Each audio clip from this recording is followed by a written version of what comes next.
Welcome to this installment of Thank You for Your Service. My name is Tom Heiser and I will be your host. Today we have the fantastic opportunity to speak to Will Lanner, who is a member of the crew on the ship that fired the first shot of World War II, known as the War in the Pacific.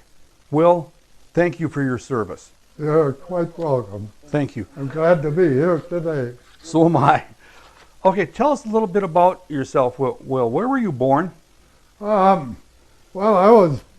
my birthday was July 1921.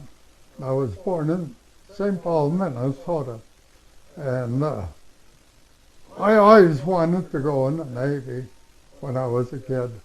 Well, when I was 17, my schoolmate had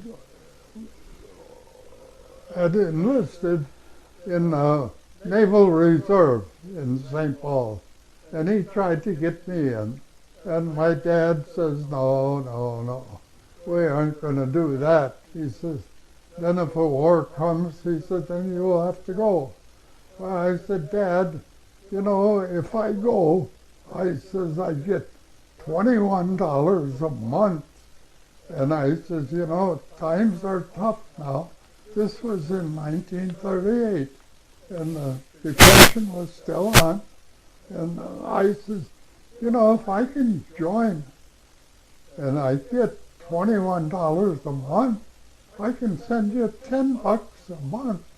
And, oh, no. He says, well, I kept after him and after him and after him. And my buddy had joined already and in the Naval Reserve, and so finally I got Dad to sign, and I went in the Naval Reserve in St. Paul. And I thought, this is great. I'm in the Navy now, And, well, what we did, it's similar to the National Guards. You practice and do things in 2 weeks on the ocean, not on the ocean, but on the Great Lakes. And I thought, boy, that's going to be fun. So first year we went up to Duluth, Superior, and took a boat, an old gunboat, out of the dock there and went on a 2-week cruise. And oh, that was great. I'm in the Navy now, And it was a lot of fun. Well, then after the 2 weeks is over, you go back to Duluth or Superior, wherever you took the ship out of, and get off and take the train back to St. Paul. And, well, then you have your regular meetings, once a month. And I thought, this is great. Well, it went good. Went on a couple cruises in 1940, I think it was, 40 or 41. They declared an emergency, and they called the Naval Reserve up, and they were going to send us out to war. And there was no war yet, but we boarded a train in St. Paul in the 28th, I think it was about the 28th of January, cold, and we were going out to San Diego, California, to board a World War I destroyer, a four-stacker, that they had in mothballs. And it was USS Ward, and so we had to put it back in commission and get everything going. Well, lucky for us, most of the old four-stackers had been going out, and when the person got, the group got there, if they needed a pump, they'd steal it off of one of the other ships that were still there. So when we got to the ward, we needed a new pump, a new this, or a new that. So they made new ones for us. So we were lucky, really, because all the stuff we had was not 50 years old. It was brand new. They made it for us. So we worked hard, put the ship back in commission. It was, I think about March. We took it out on a shakedown cruise, and everything went good. Well, then we came back, and they had a few minor things that they had to take care of, and got that, went out again on a shakedown cruise, and everything was fine.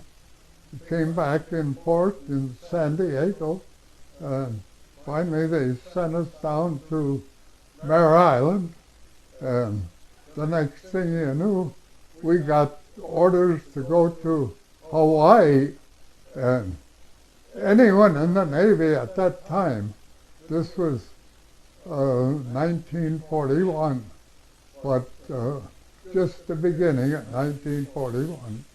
And, well, everyone thought, boy, are we ever lucky we're going to Hawaii. Well, we started out and left San Francisco, or Mare Island it was, and went underneath the Golden Gate Bridge and said goodbye and got out to sea and hit one of the worst storms they had in years. And took us 9 days to get to Hawaii from San Diego, 2,100 miles. Well, we thought, oh boy, we thought at times that we weren't going to make it. We thought the ship was going to get sunk. We had waves that were going over the deck and bossing us around. Most of the guys were seasick.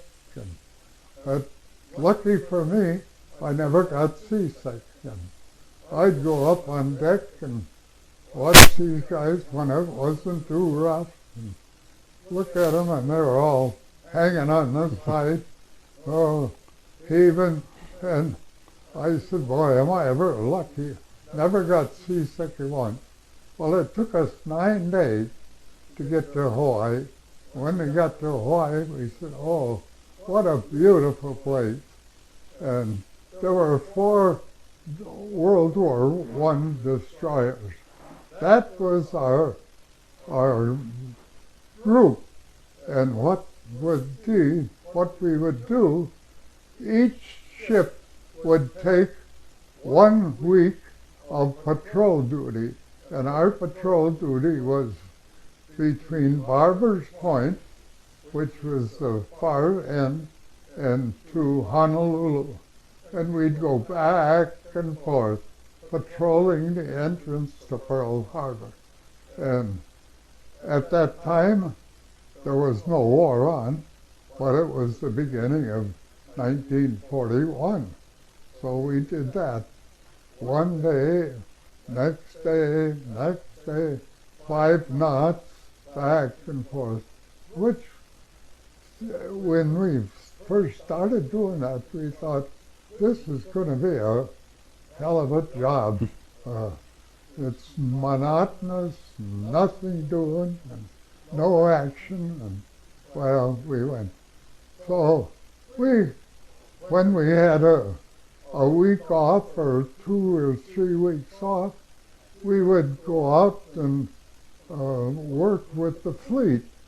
Sometimes we'd go with the destroyers, sometimes we'd go with cruisers, and we'd shoot torpedoes, dead torpedoes at us, and when they'd finish their run, they'd pop up and then they'd retrieve them. This went on for, well, all the time before Pearl Harbor.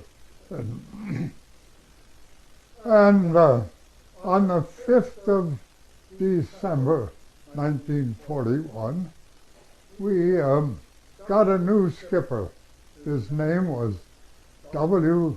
Outerbridge, and he had just come from China, and he had worked on old four-stackers, which we were on, and so he knew him, and he got command of that. He was a lieutenant, and first command he ever had, and he came aboard the 5th of December, 1941, and the 6th of December, we pulled out to do our weekly patrol, and 7th of September, 3:30 in the morning, we went to general quarters.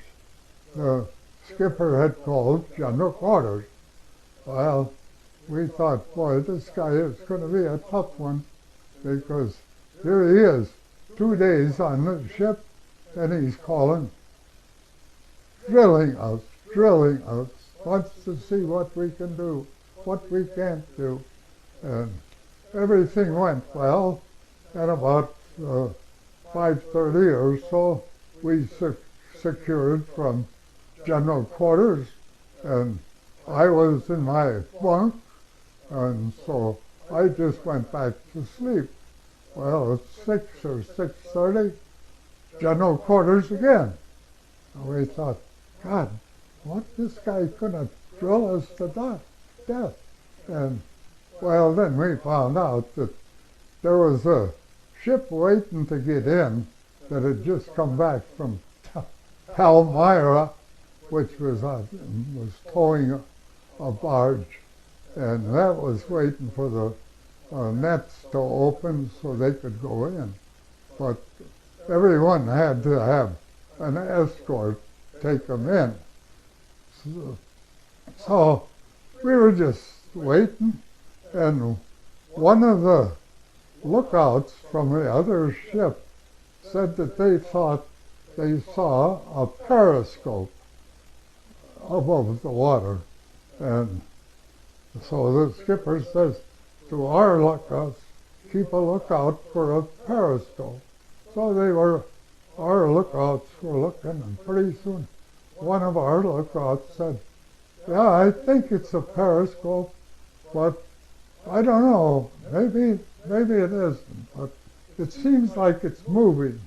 And someone else said, oh, that's one of the buoys that's moving with the wind. And then the other guy that saw one of our guys said, no, if it's a buoy, it's one that's moving. He says, that looks like a periscope to me. And so the skipper said, well, keep an eye on it. Well, that was about 50 to 100 yards from us. And the skipper had, at general quarters, he had the guns loaded and everything. And the gun on the forecastle, which was a 3-inch, not really a surface, not really a combat gun. It was for firing shots in the air for berries. And so the skipper said, fire number 1 gun at that. Well, then this periscope kept coming up, and pretty soon the conning tower was out of the water, and they fired at it, and I was aft. I was after ammunition handler. That's all I had to do, so I didn't have anything to do at that time. So I was just watching everything, and I saw that conning tower come up, and I saw them when they fired the first shot, and I saw it go right over the conning tower. I said, oh, it missed it. So he says, number 3 gun, which was elevated and more aft, it was on top of the galley deck house, so it had a better range. They said number 3 gun fired. So number 3 gun fired, and I heard it when it went, and I watched, and it hit right on between the conning tower and the hull. And I saw it when it hit, and it rolled the sub over, and it was very small. This sub was very small, because after it rolled over, it started going down, and we were not too far from it, and the thing came right underneath the ship where I was standing, and I saw it. And when it went under the ship, I said, God, I never saw anything like that. It was a small one, 78 feet long, I found out later on. It was a two-man sub, and it was going down underneath the water. It was underneath the ship. So I passed underneath our ship, and right after that, the skipper said, fire or drop depth charges, and we dropped 4 depth charges. And I saw the big guys were raised up.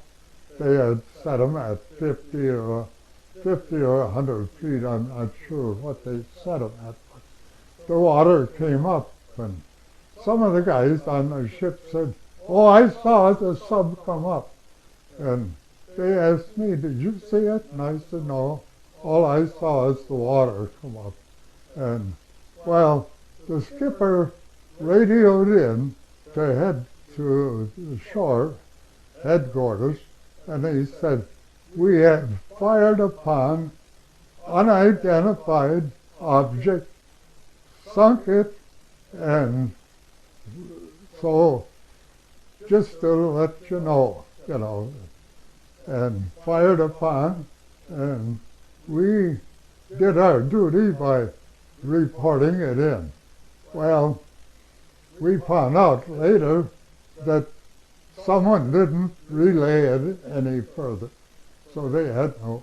And this was 6:45 in the morning, an hour and 15 minutes prior to the Japanese coming over. So we had fired the first shot, sunk an unidentified submarine. We didn't know whose it was, and we had reported it. So we kept our patrol back and forth, and in the meantime, we saw a Japanese fishing boat in restricted waters. So we went over to that, and the skipper wanted the skipper of the fishing boat to come topside. He wanted to know what they were doing in restricted waters.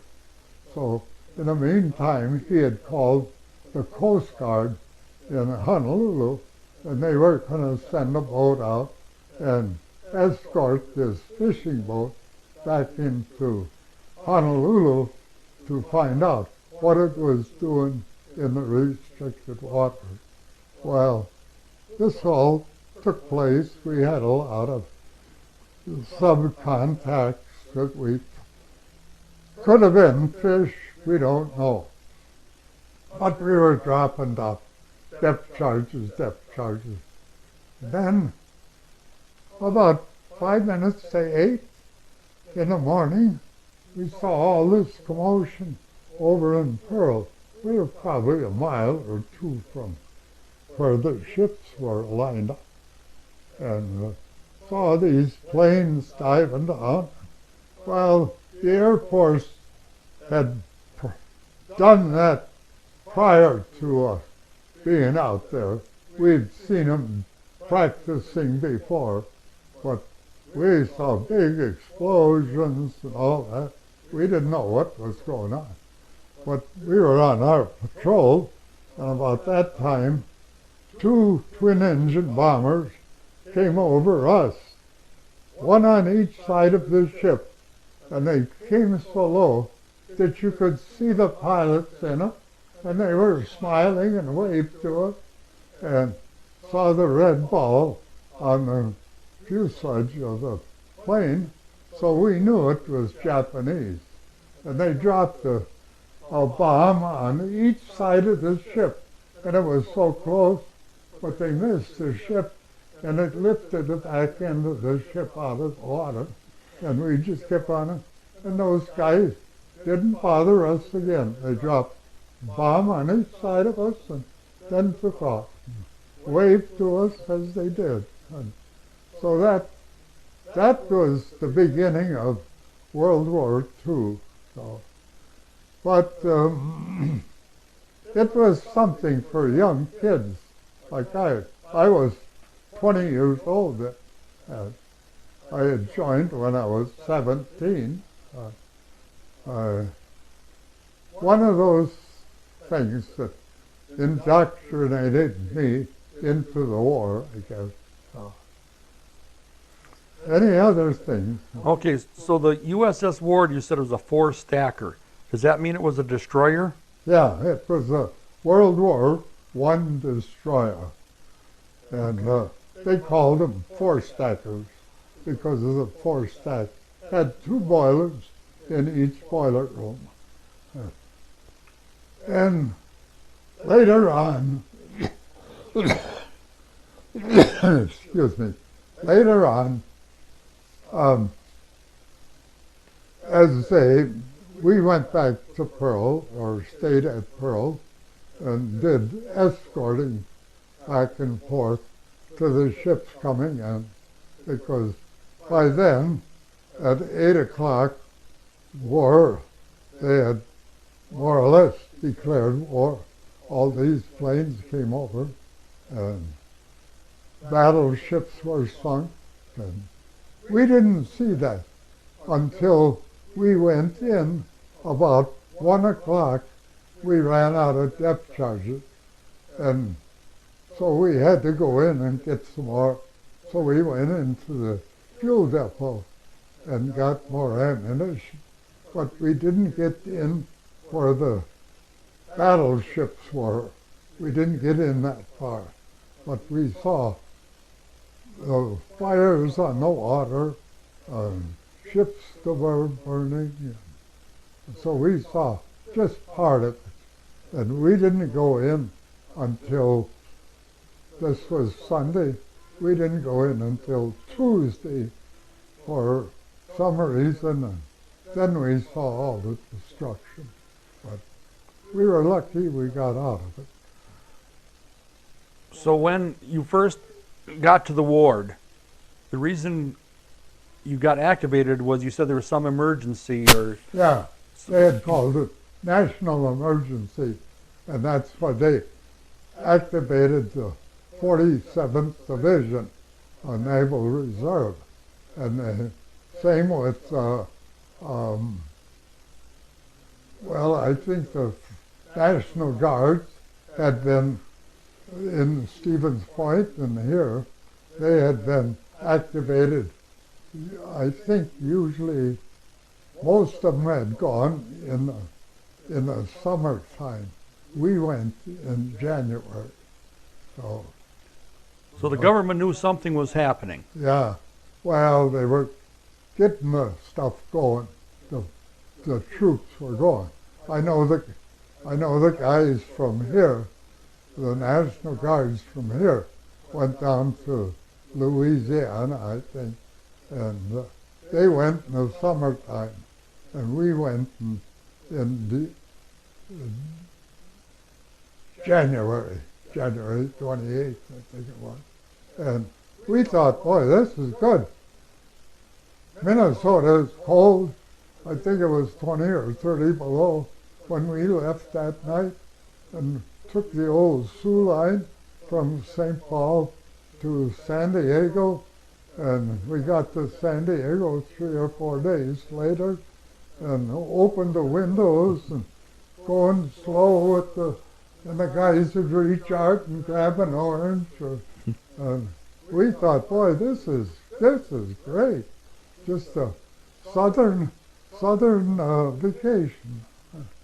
So those two Japanese planes that tried to bomb your ship, and they luckily missed, did you guys have any other types of action or fighting that took place during the attack on Pearl Harbor? Oh, that time we had depth charges.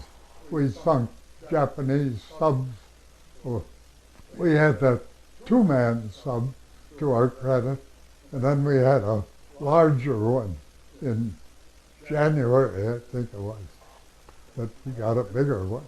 But what's interesting is you saw that sub going underneath your ship as you're going by and you see it sinking.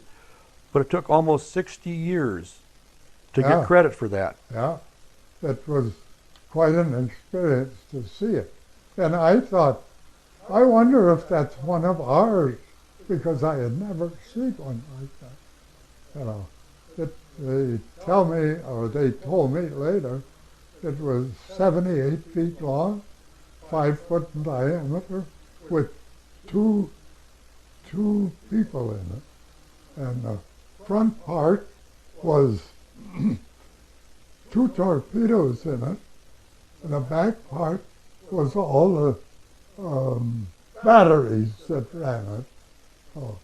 And I found out later on, well, this is quite a number of years later that I went with Bob Ballard looking for that sub. The National Geographic sent me with Bob Ballard, who had found a Titanic, and they figured that he could find that sub. No one had found it, so there was no record that we had sunk it. There was no record that we had fired the first shot. So when I got discharged from service, I'd tell people when I went back to school, I went back to technical school when I got discharged, and I'd tell people that we sunk a Jap sub. Oh, no, you didn't. There's no record of it. Where is it? You know. I said, well, I saw it go down. Well, maybe it got away, you know. So what was your job on the ward on that day? Your regular job? On December 7th, I was mess cooking, KP work, and my job was in the fire room. I was second-class fireman, and I would work in the fire room 4 to 8, 8 to 12, or 12 to 4. You know, they had different shifts that you went. And I didn't like it. I didn't like the engine room because I was down below. I couldn't see anything. And my battle station was topside, and then I could see what was going on. And later, I was no longer ammunition handler. I was first loader on a gun. And that way, I got some action. And you know, when you're young and foolish, you say, I want action, I want action. Well, don't ever wish for something that you don't want, because that's what you'll get. So it's quite interesting. You're 20 years old when all this is taking place. You know, a very young man. Yeah. And so many people. Your captain of that ship took an awful chance shooting that sub, didn't he? Oh, yeah. He said later he got to be a rear admiral, and he retired from the Navy, and he lived in Tifton, Georgia, and he taught science at some college, and he would come and visit the 47th Division. There was this, he says, those are my kids, you know, because we were kids, you know. Right. When he came over, but, excuse me, but he, every December 7th, he'd take a week and come and visit in St. Paul and spend time with us, and different guys would have him stay, or we'd get a hotel for him, and him and his wife would come, and he'd just be with us all the time. And he said, "These are my kids. They grew up with me," and we did. And we liked him. At first, I thought he's going to be such a tough guy, but I found out later on we had other skippers after him, because he wasn't on board.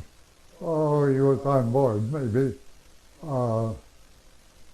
6 months to a year. Then he transferred to a new destroyer. Got a Navy Cross for that, though. We were happy for that. But when we got sunk, well, I could tell you, after Pearl, they took us back to Mare Island and took the 2 boilers out and the 2 stacks off and made us into a fast attack transport. And when they took the boilers out, they made troop space down there for us. And we had 4 Higgins boats on board the ship. And our job was to take troops into enemy territory. So we were in Guadalcanal. We had a lot of action at Guadalcanal. Then we moved from Guadalcanal to New Guinea and landed troops in New Guinea, and then started working our way up all the way to the Philippines. But so we had 24 or 25 landings, maybe more. I don't know I can't remember the numbers now. But we had a lot of action. We had planes that we had shot down, a number of planes. And when we got sunk on December 7th, 1944, we had gone up to Leyte, and we were stationed at Leyte, and we took on troops the 5th of December, 44. The 6th of December, we started out for a landing at one of the islands over towards, well, it was in the Philippines, and we landed troops the next morning, and all the way on going up there, we had a spot Japanese plane following us, and they'd come in close, and then they'd go out, and they'd watch to see where we were going. And they knew just about where we were going. We went out, landed our troops at 7 o'clock in the morning, December 7th, 44, and there was a lot of action, a lot of Japanese suicide planes, kamikaze. And we saw in the distance, probably 5 miles, 10 miles from us, we saw kamikazes going straight down, diving right into the ships. And they had attacked us at different times, but not that close. And after we landed our troops, we were patrolling for submarines there, and we saw this other ship get hit with a kamikaze, and shortly after that, some planes came over us, and I was first loader on number 4 gun, which was on the after deck house, and the 3 of them came down to us. We knocked the first 2 down, twin-engine bombers, exploded them right there. And the 3rd one got through, and we were zigzagging, of course, and we just made the turn, and this one that came down slammed into the side of the ship, went right into the ship and exploded, and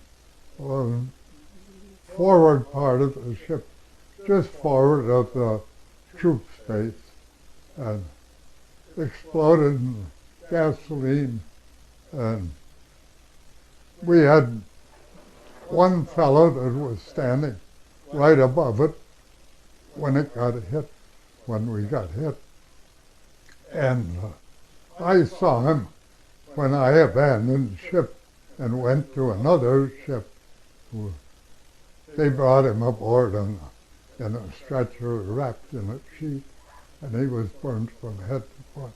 And I don't think he ever survived. But they said that we never lost anyone except for one person that fell over and the sharks got it. But we had quite a few experiences. And I got pictures of our glory flag that we carried of all the different things that we had hit. I got some here. I got one here that I don't know if you can see this or not, but that's one and that's some of the crew. This was taken at Biak and up in New Guinea. That the reporter came aboard and took this picture. It was in Time magazine, and my daughter, when I was home, discharged, and my daughter was quite a reader, and she went up to Sam's Club, and she was looking through some Pearl Harbor stuff, and she saw this, and it's a great big full page on the Time magazine. I'd put it in the magazine. So she gave it to me for a Christmas present. But that's one of them. And here's when we were. Separate for 1 minute, sorry. I'm just losing a little of your audio. Wanted to come down and start making some racket there. So we'll pick it right back up. Okay. Sorry, I don't want to have any more. Well, let me get across and go ahead. So this is a picture of the ship when it was burning. 5 of us were aboard the ship trying to put it out, and the skipper came by and he says, "What are you guys doing on the ship?" He was in a boat, he was leaving. And we said, "We're trying to save it. This is our home. We want to try and save it." He says, "I gave the word abandon ship." He says, "And if you don't want to abandon ship, you can stay there." But he says, "There's a boat in the long side that you can get in and go to another ship. And it's up to you to decide what you want to do." Well, we weren't dummies. We decided we better leave. So we went and got in the boat and went to one of the other ships that were with us. And I went on an old 4-stacker made into a minesweeper, and got on that, and we had a kamikaze come down and missed the ship that I was on. And I said, "Let's get out of here. I want to get away from this action." But I had enough action. So, did the ward have radar? Yeah. Okay. Yeah. But you still relied on your shipmates to be spotters. Yeah. Or We had lookouts. radar and we had sound gear. But the sound gear was new, but we had a lot of action. And when when the Pearl Harbor first started in 41, and those planes came down, I said, oh boy, this is going to be great. Now I'll see some action. You know, when you're a young kid, you look for that. Mm-hmm. But when we got sunk, I said, I think I've had enough of this. We had all that action at Guadalcanal and New Guinea, all the way up to Leyte. We made the initial landing at Leyte. So that was about enough for me.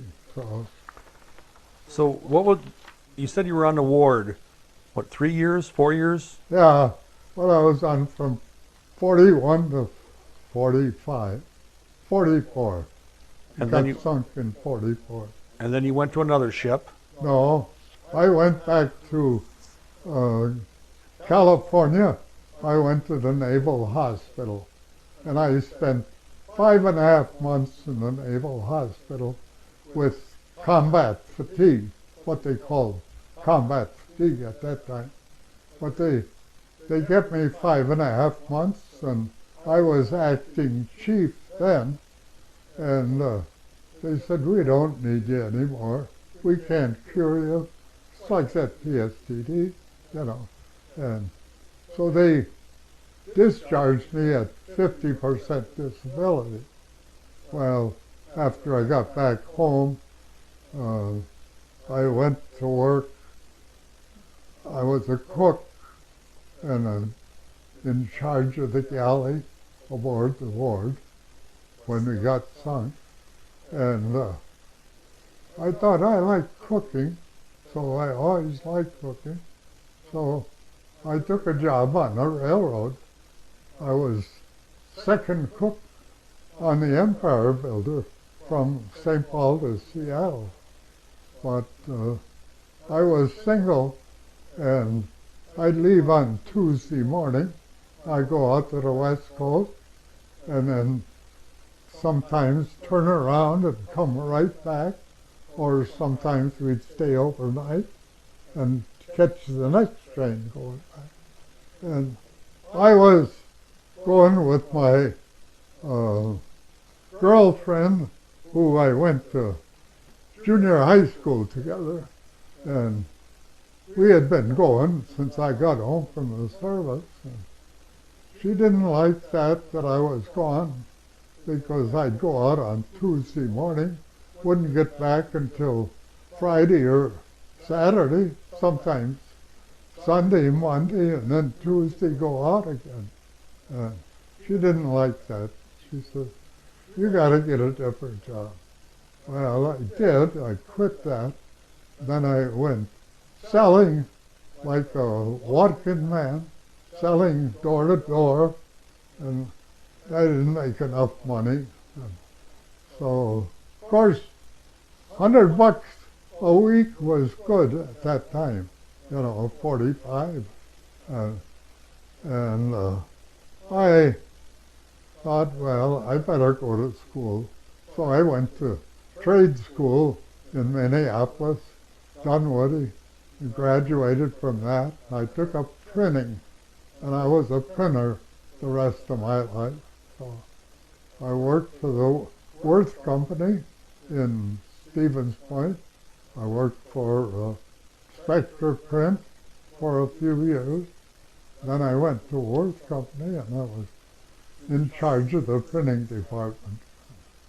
Then I liked it, and so I stayed there for 32.5 years. Then when my wife got cancer, I was 65.5, and I said I might just well retire. So I took my Social Security and retired, and took care of her while she fought cancer. Oh, she passed away 15 years ago. Sorry to hear that. What?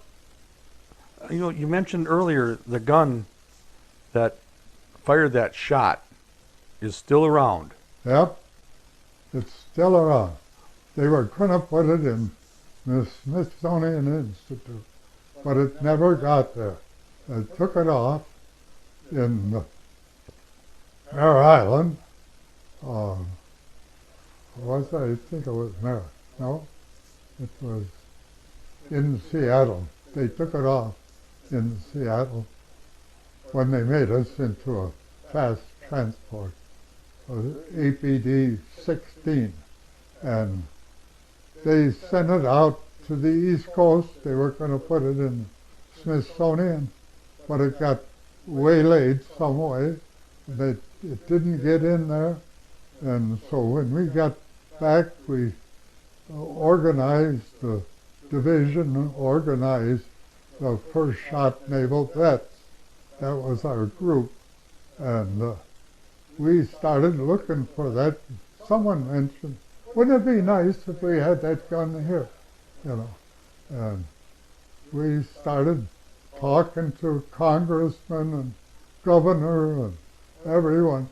And they started looking for it for us, and they found it. And we asked if we could have it on loan. They don't give it to us, they put it on loan. And so we built a platform for it up by the Capitol, the state capitol in St. Paul, and it's sitting right up there. And so anyone that's in St. Paul, they can go and see it. We got a big marker of all the guys that were on the ward at that time, at December 7th. That's sitting there, so our names are right there. Every time I would take my kids when they were growing up, we were living in Stevens Point then, but we'd go up and visit my parents and my wife's parents, and I'd take the kids up and take them to the gun and see, that's the gun that we had on our ship. And there's my name on the stone. And so we had some good times afterward. So after the war, other than your organization, the First Shot Group, do you belong or have any other organizations that you belong to, or any reunions of the ward at all, or? I belong to, I think, all of them. Okay. I belong to the DEV, the VFW, life members, most of them. VFW, the Pearl Harbor Association, which is no longer in group, and American Legion. I was 68-year member of the American Legion, life member of all the organizations. Okay, tell me about that Tin Can Group. Oh, Tin Can Sailors? Yeah. Yeah. That was a little different for me. I was on a destroyer, and someone approached me about joining the Tin Can Sailors Association. I said, what's that? That's anyone that was on a destroyer. And I thought, oh, that'll be good, because I figured I'd meet a lot of veterans, stuff like that, and we could talk about, they could tell me their experiences and I could tell them mine. And I joined the Tin Can Sailors Association, and I was surprised. Every member that I know in Wisconsin was a tin can sailor after the war. Didn't spend any time with any action. You know, I thought I'd hear different ones, because we all operated in Guadalcanal. We operated with some big tin cans that were famous, the O'Bannon the Brian, the, there's a whole bunch of them that really were fighters, you know. And I thought I'd meet some of those guys, but no. And it seems like today there aren't too many. Well, the Legion, the VFW, the DAB, they're all crying for members, and it's hard to get them. But I guess they got families, they're young people. But that didn't make any difference to me. I had my families, but I still belong, and I still participate in all the different things. I'm a life member of the Isaac Walton League. That's a conservation group, and I've held all the offices in that, all the way from regular officers. I was president, vice president, went all the way up into the national organization. I was on the national board of the endowment board for 25 years. But it seemed like I always had enough time for my family and also my organizations that I belong to. So you kept very, very busy. Huh? You kept very, very busy. It did. And of course, the years are catching up with me. Well, you're 97 now. 97, yep. And thank God I've still got a good memory. And I hope I can have this till I pass. Well, it's fantastic that you can remember this. It's like it didn't happen that long ago, but it's been a lot of years. Well, when I was with Bob Ballard, I was in my 50s. Well, I was in 2000. National Geographic sent me with Bob Ballard to look for that sub that we had sunk. And I spent 10 days with him and his crew, and we had 72 markings of where that sub might be. And I'd tell him something, and he said, oh, excuse me a minute. Oh, get rid of that.